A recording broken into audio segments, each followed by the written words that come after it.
समान था गरीब किसान और उसकी गायों की कहानी।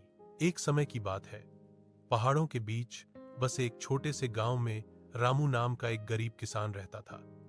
उसकी संपत्ति बस दो चीजों में सिमटी थी, एक छोटा सा कच्चा घर और तीन प्यारी सी गायें, गौरी, धवली और कंचन। रामू बहुत मेहनती था, पर खेत छोटा होने के कारण आमदनी बहुत कम होती थी। कई बार ऐसा भी होता कि उसके पास अपने खाने के लिए भी अनाज कम पड़ जाता, पर फिर भी वह अपनी गायों को कभी भूखा नहीं रखता। गायें भी उसे उतना ही प्यार करती थीं। सुबह होते ही वे उसके चारों तरफ घूमने लगती, जैसे कह रही हों, चिंता मत कर, सब ठीक होगा। एक दिन की घटना। एक साल गांव में भयंकर सूखा पड़ा। खेतों में पानी नहीं पहुंचा और फसलें सूख गईं। गांव के कई लोग अपनी गाय बैलों को बेचने लगे, पर रामू ऐसा नहीं कर पाया।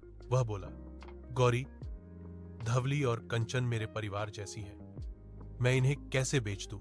लेकिन हालात और खराब होते गए। एक दिन रामू के घर में खाने को कुछ नहीं बचा। मन भारी था, पर गायें भी उदास दिख रही थी, मानो वे उसकी परेशानी समझती हूं। गायों का आशीर्वाद। उसी रात चमत्कार हुआ। जब रामू सो रहा था, उसकी गाय गौरी जोर जोर से रंभाने लगी। रामू घबराकर बाहर दौड़ा तो देखा कि गौरी ने एक नहीं बल्कि दो बछड़ों को जन्म दिया, एक बिल्कुल सुनहरा, दूसरा सफेद जैसे चांद की रोशनी। गांव में यह बड़ी बात थी। लोग दूर दूर से उन बछड़ों को देखने आने लगे।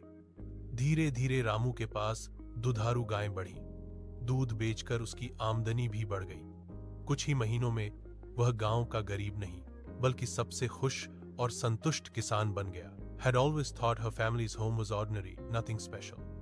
Nestled in a quiet neighborhood, it was a